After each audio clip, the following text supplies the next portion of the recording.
Welcome to Ben Franklin's World, a podcast about early American history with Liz Covart. The study of history is key to understanding who we are and how we can affect a better future. Ben Franklin's World will introduce you to historical people and events that have impacted and shaped our present-day world. And now, here's your host, Liz Covart. Hello, and welcome to episode 103 of Ben Franklin's World, the podcast dedicated to helping you learn more about how the people and events of our early American past have shaped the present-day world we live in. On April 30, 1789, George Washington became the first president of the United States. Between 1789 and 1825, 5 men would serve as president, and 4 of them hailed from Virginia. Many of us know details about the lives and presidencies of 3 of the 4 men, Washington, Jefferson, and Madison. But what do we know about the 4th Virginia president, James Monroe? Today we explore the life of this 4th Virginian president with Sara Bon-Harper, executive director of James Monroe's Highland, the 535-acre farm and home of James Monroe. During our conversation, Sara reveals details about James Monroe's diplomatic service and presidency, Monroe's private life at his estate Highland, and the interpretive challenges historians and interpreters at Highland face given a surprising new discovery they made about the estate in April 2016. But first, are you a member of the Ben Franklin's World listener community on Facebook? That's where I field questions for our guest historians and where listeners of the show interact with me and with each other. The community is free to join.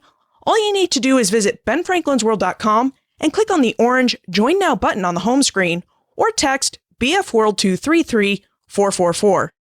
Are you ready to discover more about the life and presidency of James Monroe? Let's go meet our guest historian. With tidings and wisdom to share about our early American past, here is this week's special guest. Joining us is the executive director of James Monroe's Highland, the 535-acre Virginia farm and home of President James Monroe. She has extensive archaeological experience, having worked as the archaeological research manager at Thomas Jefferson's Monticello prior to coming to Monroe's Highland. Today, she joins us to explore both the life and estate of the 5th President of the United States, James Monroe.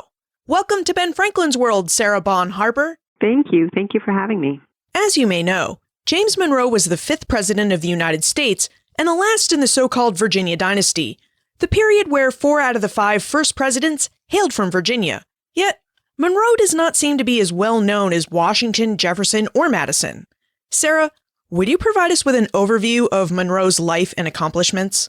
James Monroe is an interesting historical figure where his life included a very important part of U.S. history, and his public life spanned about 50 years. And so his story tells the tale of the developing United States from the American Revolution all the way to his death in 1831, which was a big and important part of U.S. history where the United States first won its independence, struggled to establish a democratic government, and then worked hard at making that government, that new democracy, work over a period of decades where they were challenged by both domestic issues of unity and common purpose and foreign affairs, including other world powers struggling to sort of make room for the United States in a new world and to establish ongoing relationships. And Monroe, of course, is known as being the 5th president, but he had a long political career before that, where he served at the state and national level in numerous political offices. He was governor of Virginia, for example. He served in Congress. He was a senator from Virginia. He served as Secretary of State and for a brief period simultaneously as Secretary of War during the War of 1812. And so by the time he became president, he was very well qualified and had a deep perspective both on the United States and international affairs.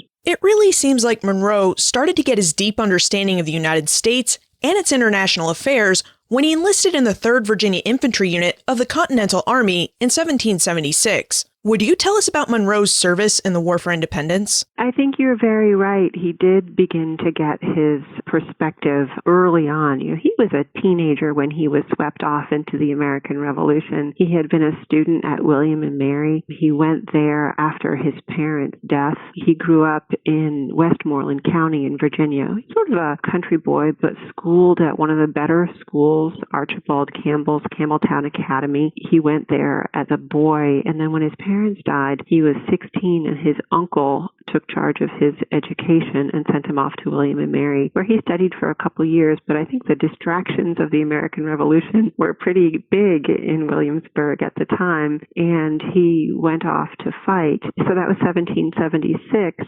and Monroe went on then to fight in some of the significant battles and events of the Northeast, and fought and was severely wounded at Trenton, wintered at Valley Forge, fought at Monmouth, for example. And in addition to the heroic moment, he was commended for conspicuous bravery at Trenton. I think the other piece is that he came in contact with this circle of founders where really these folks were committed to imagining and then implementing what a new nation might look like. He was, of course, close with General George Washington at the time, was in the same circle as Lafayette and Hamilton, for example. And so he was really in there in the mix, sharing thoughts and sharing commitment. And I believe that that time in the Revolution really solidified his commitment that stayed with him for the rest of his life.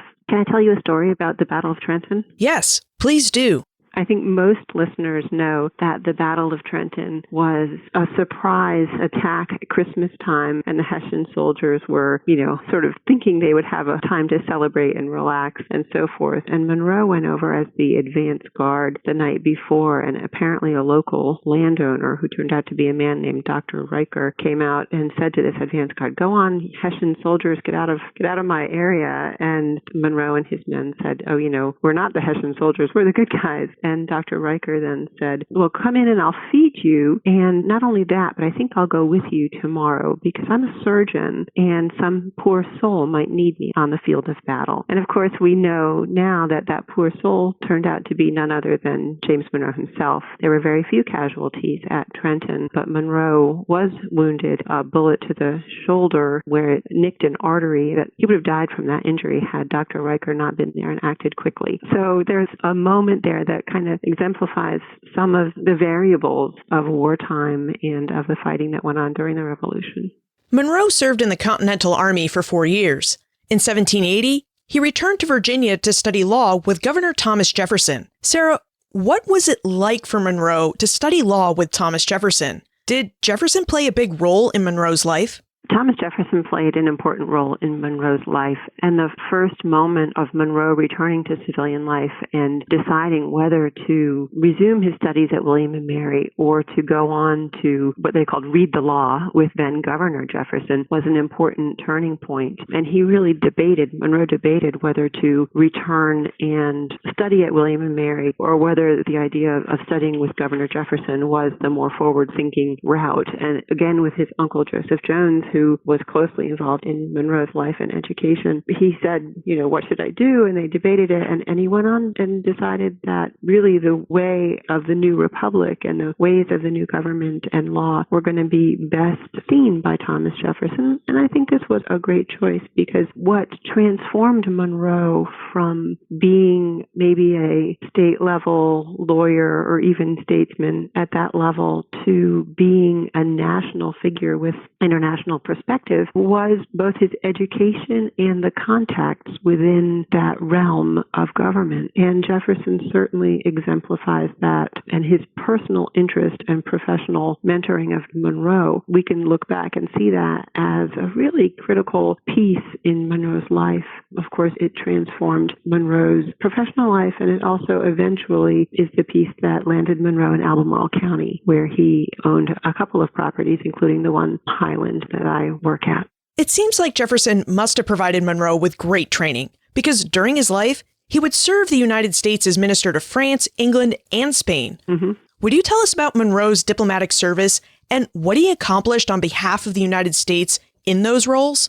And some of those really represent hard times that were something of a struggle for Monroe, as they would have been for anybody in those positions. Let's think about the first ministry to France, where Monroe went during the Washington administration, and this was during the French Revolution. And the United States was really on the horns of a dilemma that would remain for a couple of decades, where the power struggles between England and France were really formative in international affairs at the time. And so Monroe went to France and kind of proclaimed America's love for France and the French. And at the same time, of course, there was a minister to Britain doing similar things. And the Washington administration ended up having to somewhat dial back on that because the idea of neutrality or Britain-favored policies was at odds with what Monroe was accomplishing there in France. So, there's a couple of takes on that. One is that Monroe was working a little bit outside of the administration and that he didn't have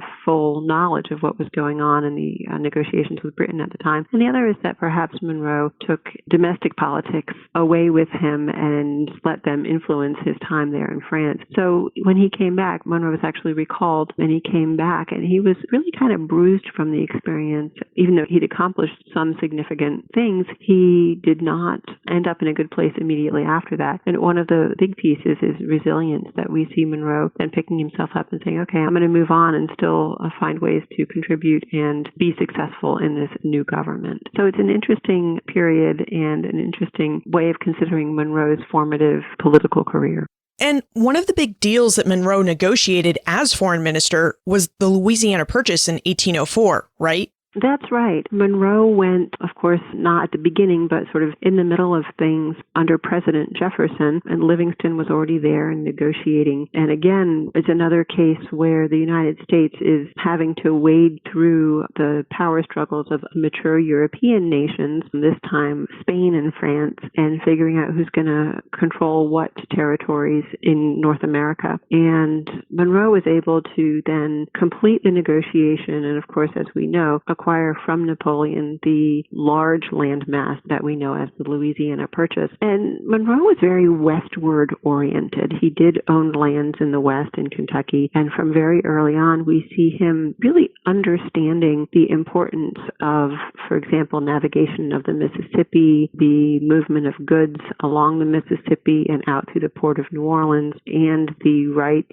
of the people trying to extract goods and really make a go of westward settlement. And so it's one of the places that we see Monroe committed to westward expansion and perhaps even understanding from very early on the eventual continental proportions of the United States. So the Louisiana Purchase is a fascinating part of Monroe's story, and of course the story of the United States, because that wasn't really his charge at the beginning. He was charged with negotiating for the port of New Orleans, ended up acquiring this huge landmass. Interesting to imagine, had that not happened, what France and Spain would have done instead and what the United States would be today. I'd like for us to explore Monroe's presidency, but before we go there, it seems like between the time the United States won its independence in 1783 and at least until the end of the War of 1812, all presidents sided with one of the major European powers. And Monroe served as minister to the Big Three, Great Britain, France, and Spain. Did Monroe develop a preference for any of the European powers during his service as minister?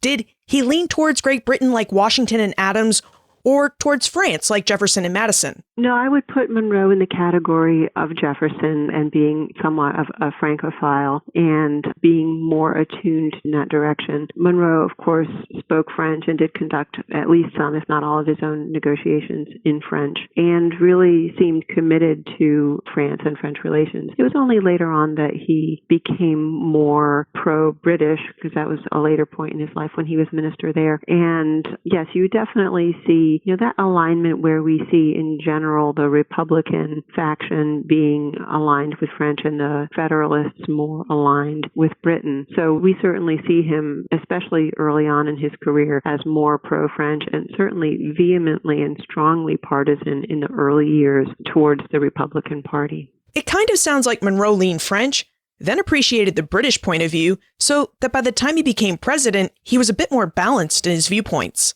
Now that we know about his European political leanings, Would you tell us about Monroe's presidency between 1817 and 1825? By queuing that up, I think you've also put your finger on one of the most important pieces of Monroe's story that make it incredibly relevant for today, where, we see this strongly and stridently flag-waving partisan Monroe in the early years, especially in the 1790s, and we see him just strongly pro-Republican and anti-Federalist. And then by the time he's president, he really came in with a sense of national unity that downplayed partisanship and kind of reduced the Federalist Party by absorbing some of those platforms. And I think it probably was the War of 1812 and seeing how a stronger national government was important, or some of the Federalist platforms, such as a standing military and a national bank. These really could play into national strength and security that made him more inclusive. And so by the time he was elected as a somewhat unifying and more inclusive president. The era of good feelings is often applied from the end of the Madison administration and into Monroe's presidency. And that sounds very rosy, and there were certainly good things about it, but it also in somewhat masks some partisanship or division within Monroe's own administration among members of the Republican Party. And it disregards also the economic collapse of 1819, the Panic of 1819, which lasted a couple of years, was a major negative economic affair. And somehow Monroe managed to get through that, and it didn't tarnish his reputation at all. But that was a major sort of market correction, as we would say now, or they referred to it as hard times, which has a delightful understatement to it. So there was good and bad during Monroe's administration. There was this sense of national unity in that he embraced enough of the Federalist platform to make him inclusive. And then there was also some economic hard times. Of course, the market had been going gangbusters over cotton and land in the South and the southwestern frontier. And then the collapse, of course, was hard for many people at the time. So, there were accomplishments and there was a sense of national unity, which I think brings a certain appeal to us today. And then there was also some economic difficulty. But Monroe was tremendously popular as president. He was elected nearly unanimously, and people were very fond of him. He went on these public tours where he spoke and visited many towns and cities and spoke publicly and met people. Of course, in the time before television, this is the way that he reached out to people, and this was very, very popular. History and historians have often defined presidents by a few key pieces of legislation, or perhaps by an important treaty or program. What key pieces of legislation, treaty, or program define James Monroe's presidency? Well, not a treaty so much, but a statement. Of course, we really know the Monroe Doctrine, and we see our visitors, for example, at Highland, if they're going to know one thing about James Monroe, it's the Monroe Doctrine. So note to all rising politicians out there, make sure your name is on something if you want to be known for it. And of course, that's anachronistic because the name Monroe Doctrine didn't come about until about 1850. But the statement really, which was in part of his State of the Union address, or what they said then, his message to Congress, really closed the New World to colonization by existing European powers. Following a string of revolutions in the Americas and independence and really kind of the quest for sovereignty by those nations, Monroe said, okay, this is off limits. And of course, we also sometimes forget the second part of that, which is in terms the United States will stay out of other national affairs, out of your business, unless it is absolutely necessary. And so really, if we looked at this along the trajectory of Monroe's career, we see this understanding of the vying for power of these mature European nations, England, France, and Spain primarily, and how so much of the early decades of the United States foreign policy and international affairs were shaped by these countries trying to get economic and political dominance in the ways that they could. And so this statement that became known as the Monroe Doctrine, certainly had an influence, as we know, from Monroe's Secretary of State, John Quincy Adams, but certainly also reflects the evolution of Monroe's thinking and a mature statement of this long career in foreign affairs, where he understood how each of those other countries was trying to amass their power and influence in economic and political ways. Now that we've had a whirlwind tour of Monroe's public life and service, let's take a tour of his private life. Sara, would you tell us about Monroe's estate, Highland? Yeah, absolutely. This is an interesting question, of course, because we have recently made new discoveries that change how we understand Highland. But Monroe moved to Albemarle County, which is really kind of in the center of the state. It's just east of the Blue Ridge, and it's west of Richmond, Virginia, the capital, which is more or less in the center of the state. Monroe moved to Albemarle County at the urging of his friend and mentor, Thomas Jefferson, where Jefferson really wanted his political allies and personal friends to be close to him. And so first, Monroe purchased a property in what's now Charlottesville at the University of Virginia. We call it now Monroe Hill, and he farmed there for a while, and then in 1793 purchased what we now know as Highland from Champ and Maria Carter. The initial purchase was 1,000 acres, and it grew to 3,500 acres. The farmland was said to be better, and it was larger, and it was adjoining to Thomas Jefferson's Monticello. So it was a farm with plowed fields. He had grains and some tobacco, and he had orchards and well-timbered hill slopes. It goes way up to a ridge where there were certainly logs and that fed the sawmill on the property. So he farmed there and owned the property for some decades, and then simultaneously and eventually later owned a larger property with a grand house called Oak Hill that's in Loudoun County, Virginia, much closer to Washington, D.C., and that became his last home that he owned and he built. You alluded to this, but would you tell us about the dendrochronology study you conducted in April 2016 and about the really surprising information it revealed about Monroe's Highland estate? The announcement that we made, the conclusion that we were able to draw this year, came from multiple lines of evidence. Dendrochronology, or tree ring dating, is the linchpin that holds this story together. And tree ring dating is a way of dating standing structures, in this case buildings, from an established sequence of tree rings, where the scientists, the dendrochronologists, are able to establish a sequence of tree ring widths for a region. And so going way back, we know the sequence of tree growth patterns for many centuries. And so when you take a sample from the wood from your house or your building, you can then match that up to the growth sequence that you've established for the region. It's a statistical match, and it can get very close, right down to, say, even the season of the year if you have a good sample. And so the dendrochronology or tree ring dating that we did at Highland was a part of a multidisciplinary research effort that included archaeology, architectural history, and then finally this piece of scientific dating. The house that is standing at Highland has long been considered to be one wing of a formerly two-wing building. And it was thought that these two wings, these sort of two rectangular blocks that we see on the insurance documents, were Monroe's original house, and that one of the two wings, the larger one, was destroyed by fire. And we see as early as 1885 accounts in a newspaper, for example, that this is the smaller of the two wings of Monroe's house, the other wing having been destroyed by fire. And so that's been the story for a long time, and people have wondered about it because it's a very small, the original piece is a two-room house with a two-room basement underneath, and that's a small and modest piece even as a wing of a larger house. And so William and Mary conducted some good research about 40 years ago when the property passed from private hands into their ownership, and really investigated carefully. And all the evidence pointed to, it is what it says it is.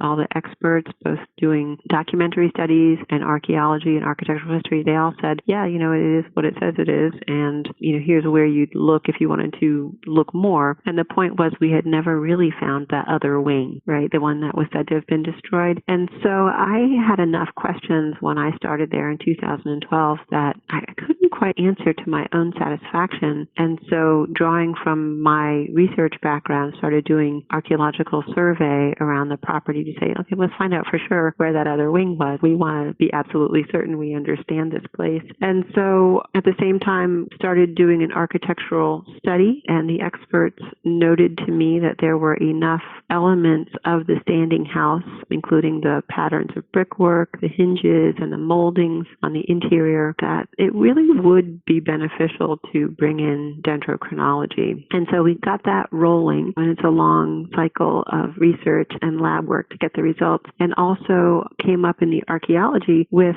some architectural debris in front of the later 1870s house. And so we continued exploring that architectural debris, and it turns out there were very well preserved foundations right beneath the ground surface. And so we first identified those in April of 2015 and thought that they were part of the missing wing, or at least used that as the standing hypothesis to test against. And then when we got the dendrochronology results back, and the date from that first period, the latest harvest of the wood, was spring of 1818, we knew that we had to change our understanding and conclude that this must have been the house that Monroe had constructed in 1818, that he called his house for lodgers, which was a presidential guest house. So this completely revises our understanding of Monroe's main residence, and now we have a much larger house, archaeologically preserved, that we will explore, and it allows us an opportunity to really re-examine Monroe and his worldview. Of course, one's house is an expression of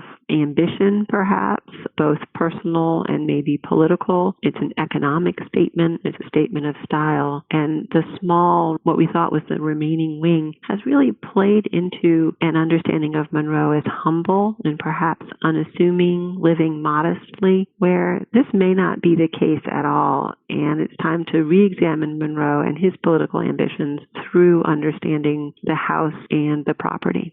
Bill would like to know how the discovery of Monroe's lost house has changed and challenged your interpretation of Monroe and his estate. You addressed a bit of this in your previous answer, but specifically, Bill would like to know if you could tell us about 2 or 3 things you've had to change in your public tour of the estate as a result of this new information.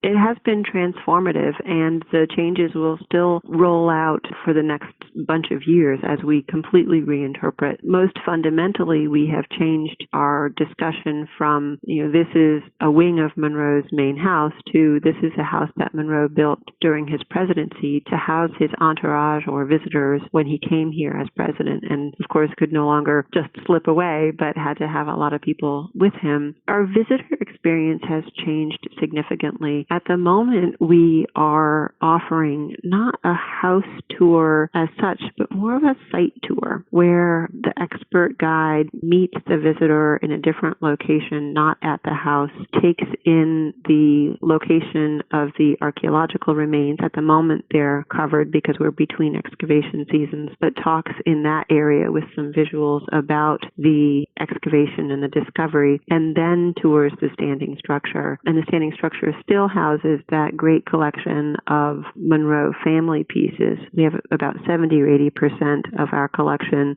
belonged to the Monroes originally. So we are able to use that material culture to interpret the Monroe family and political life. So that part, for the moment, has remained the same. But the experience, I think, is more of the site rather than of this particular house. So those are really the big ones. And in the future, I hope that we will be able to significantly recurate these spaces and make them some dynamic and interactive exploration of Monroe and his political career, and through that, the story of the early United States.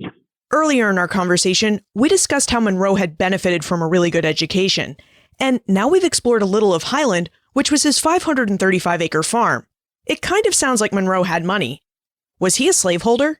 Yes, Monroe was a slaveholder, and the farm eventually at Highland grew to be 3,500 acres, and so that's a really large plantation. And he did own slaves at Highland and at Oak Hill in Loudoun County. And he owned at any given time at Highland between, say, 20 and 50 was kind of an average number during his time at Highland. And they were primarily field hands because the plantation was a working using farm really for economic purposes, right? So farming, so various kinds of agriculture and timbering, as I mentioned. And of course, while the Monroes were there, also enslaved domestic servants who waited on the family and prepared food and took care of their needs in that way. We know some names and some life stories, and we're just unraveling more and trying to learn more about these families and, in fact, the descendants that are still around today. And so the story of slavery is one that we are paying close attention to, both archaeologically. We're exploring a site where we think there may have been a slave quarter and trying to find the footprint of that. And we have a new brochure that was produced this year together with some help from the Virginia Foundation for the Humanities. And in that brochure and in our spoken programs that we give on site, one of the most important things for me and my direction at Highland is to talk about the lives of enslaved people as individuals within the larger economic and political systems, the same way that we do James Monroe. So instead of talking about Monroe as a political figure and these important events like the War of 1812, the Panic of 1819, these things, and then in contrast, talking about slaves as the people hoeing the fields and sort of making the food or washing the clothing, we need to talk about the enslaved people in the same set of conversations that we use for Monroe. So if we're talking about Monroe's political and historical significance, we're also going to talk about the political and historical significance of these enslaved people right from the very basics of their lives at Highland. For example, in the 18-teens, when the cotton boom was going and the much deeper South was the locus of all growth and economic activity, enslaved people in the upper South had a very unstable and uncertain future where they could very well be sold south, where slaves were much more in demand for farming than they were in places like Piedmont, Virginia. And so we talk about how that formed the backdrop of their lives and, in fact, even what they were doing in their daily lives. So it's important to me to include slaves in the same set of narratives about the trajectory of American history and the way individual lives were enmeshed in history, rather than talking about a historical biography. And I recognize the importance of biography for understanding people. And so we do as much as we can to expound on family relationships and individual choices, but always in the same context that we talk about Monroe and politics and economics. Thank you for telling us about how historians and interpreters at Highland interpret the lives of Monroe's slaves. For years, historic sites, museums, colleges, and even book-writing historians largely downplayed or ignored the important role slaves played. And in recent years, historic sites, museums, colleges, and book-writing historians have really worked to try and give slaves their due. And it sounds like you have many programs at Highland that try and give slaves their due. Yes, very much so. And this is important both for historical perspective and in today's world. Of course, talking about history without talking about slavery would be impossible. And also, it's relevant in today's world because of really the history of race relations in the United States. And so our spoken interpretation of slavery is new. We try to first incorporate the discussion of slavery in most of our conversations, or all of them where we can. Within the site tour, we discuss slavery and where enslaved people lived and worked and so forth. And then we have another program simply called Slavery at Highland. That's something of a drop-in program and a question and answer where our well-trained staff discuss individual names and individual life stories and roles on the plantation and the role of slavery on plantations at the time. And so for several hours a day, several days a week, we have that program where people can come and explore and ask questions and really try to deepen their understanding of the role that race and slavery played in the development of the United States. It sounds like you have a lot of interpretive challenges at Highland. You have the Lost House, so you're doing site tours instead of house tours, and you're reintegrating slavery into the narrative of James Monroe and his estate. Are there any other unique interpretive challenges that you face at Highland because you are trying to interpret and convey information about the life of a United States president?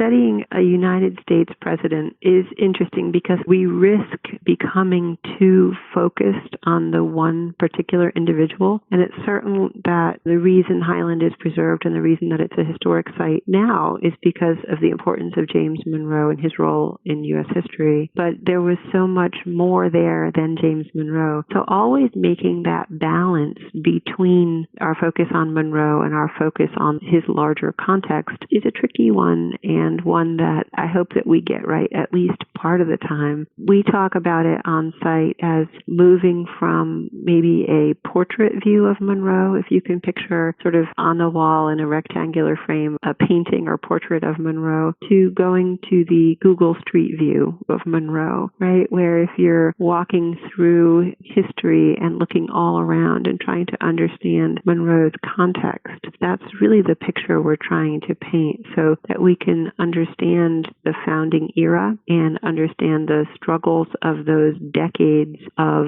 establishment and then growth and preservation of the young United States in a deeper and kind of three-dimensional way. And so that's really where we're trying to walk in interpreting history at Highland, which is so dominated by a significant U.S. president and one who we're ready to have him step out of the shadows and be fully understood. But we don't want to risk abandoning all the others who are also a part of the story. Earlier, you noted that you like the term hard times because it's so wonderfully understated. And throughout the course of our conversation, I can't help but think that the presidency of James Monroe might also be understated. Is there anything about James Monroe and his legacy as president and a statesman that has relevance for us in our 21st century? Yeah, I think so. I look at Monroe's career and where he was in the 1790s and stridently partisan, where, responding to the Federalist platform just vehemently. And really, I kind of got the sense of anything the Federalists would say, Monroe would oppose. And then I look at the more inclusive platform of Monroe's own presidency and how he really worked to incorporate ideas that he felt were essential to the growth and preservation of the United States, even if they countered what the traditional Republican Party stood for. And that increase in complexity and deepening of his commitment to the United States is really relevant, I think, today, where we are, no secret, we're more polarized than ever before, and we sometimes risk party allegiance over what might be good for preservation or even improvement of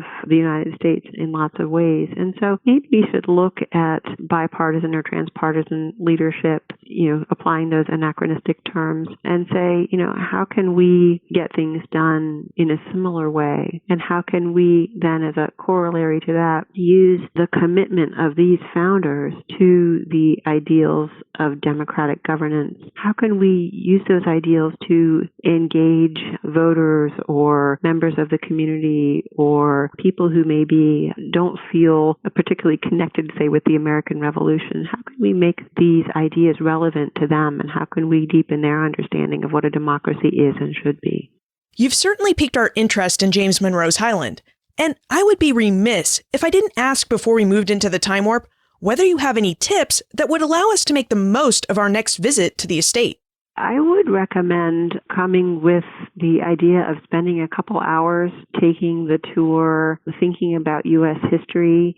Some advanced reading is great, or maybe we will inspire you to do some reading while you visit us. But, plan to come and really try to soak in the experience of history and put yourself in the mind frame of that time. Of course, we're rich in presidential history in Virginia, and seeing James Madison's Montpelier and Monticello, Thomas Jefferson's home right next door, make it a full and deep understanding of that time period and maybe what each of these men was thinking and was really committed to. And for those of us who would like to do a bit of advanced reading, do you have one or two books or articles on James Monroe that you can recommend? I would recommend a very readable and recent biography of Monroe by Harlow Unger. It's called The Last Founding Father. It's the most recent and engaging view of Monroe. And then maybe do some internet research and read the many news stories about our discoveries this year and come prepared to engage in discovery. And that's our real theme going forward, is discovery, where we will be continually revising what we understand and then what we tell the public about Monroe through our own research that's ongoing. Let's move into the time warp. This is the fun segment of the show where we ask you a hypothetical history question about what might have happened if something had occurred differently or if someone had acted differently.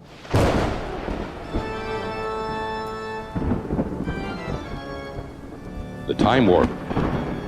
Historians can't predict the future, but they can speculate about what might have been.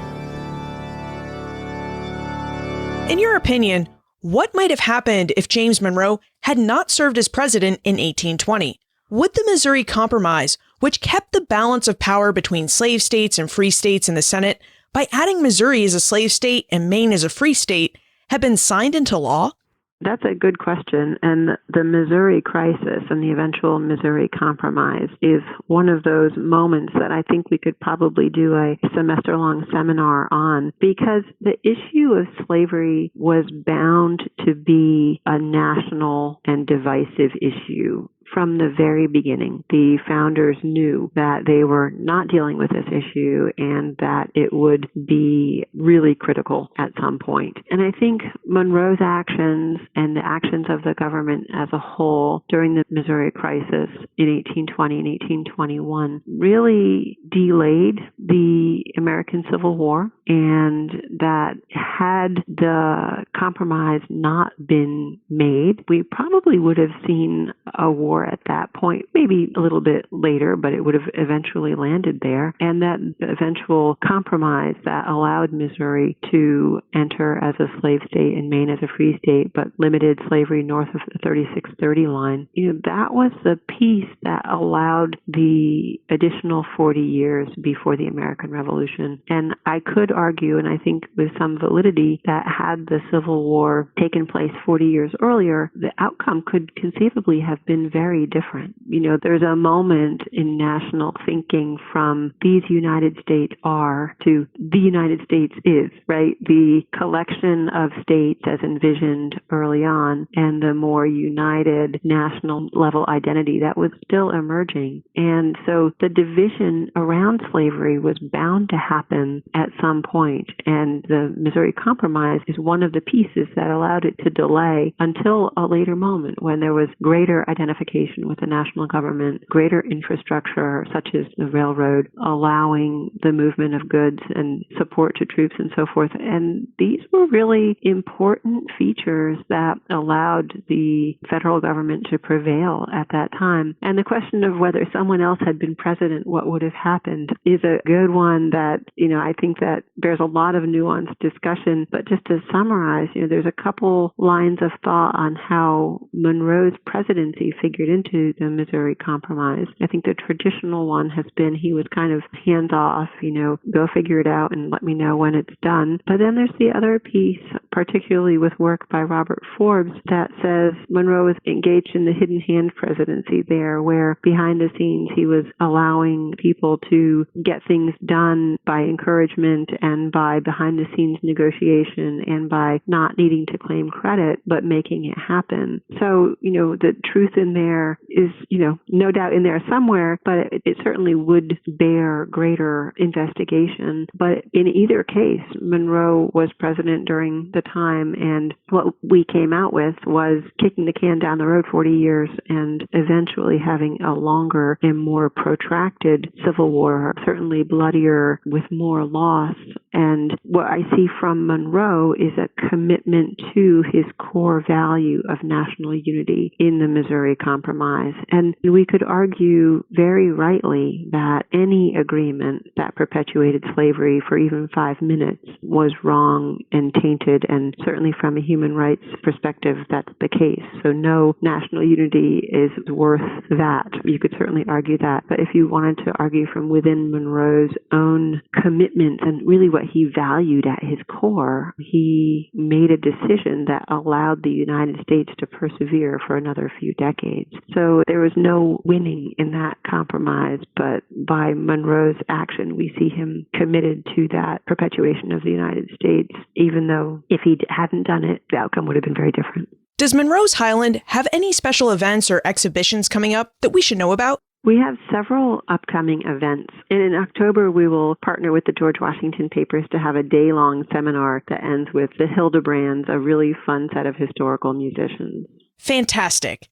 I'll include a link for that event in the show notes. Where is the best place to look for more information about you and how we can get in contact with you if we still have questions about James Monroe, his Highland estate, or what we can do to make the most out of our next visit to Highland? Well, you should certainly look at highland.org, which is our website. You can find our events there and our contact information. Our main line is 434-293-8000, and general inquiries can be sent to info@highland.org. Sara Bon-Harper, thank you for giving us an overview of James Monroe's life and his estate at Highland. Thank you. Thank you for your interest in James Monroe and our discoveries at Highland. James Monroe was the fourth president in the Virginia dynasty that most of us knew little about. Well, except for the fact that he had that important doctrine named after him. Now we know that he served in the Continental Army and fought bravely at the Battle of Trenton in 1776, that he negotiated the Louisiana Purchase in 1804, and that he lived the life of a slaveholder in Albemarle County, Virginia, on his estate, Highland. It's amazing to me that we seem to know so much about Monroe's life as president, and yet we seem to know so little about his private life at Highland. Can you believe that what we thought was part of his main house was actually his guest house? That's an incredible find, and one that the historians and interpreters are still trying to work into their interpretations of Monroe and his private life at Highland. It'll be really interesting to see what investigations of that main house foundation reveal as we go forward in time. You can find more information about James Monroe's Highland, its calendar of special events, plus all the titles of the books Sara mentioned during our conversation on the show notes page, benfranklinsworld.com/103. If you enjoyed this episode, would you please tell people about it? The best way for a podcast to find new listeners is by word-of-mouth recommendations, and I'd greatly appreciate yours, as I'd like to share information about our early American past with as many people as possible. Finally, have you ever visited James Monroe's Highland estate or any of the other Virginia dynasty presidents' homes? I'm 2 for 4 myself, having visited Washington's Mount Vernon and Jefferson's Monticello. I plan to make a grand tour of all 4 of these historic sites when my niece turns 7 or 8. I still have to wait a few more years for this tour, but I've put her on notice. Every time I visit, I ask her if she's going on my Virginia President's House tour. She always says yes, and I really plan to hold her to it. I'd love to hear what you thought of these historic sites, and at what age you took your kids if you brought them along. Send your answers to liz@benfranklinsworld.com, tweet me @LizCovart, or post a comment on the show notes page for this episode, or in our listener community on Facebook. And remember, never leave till tomorrow that which you can do today.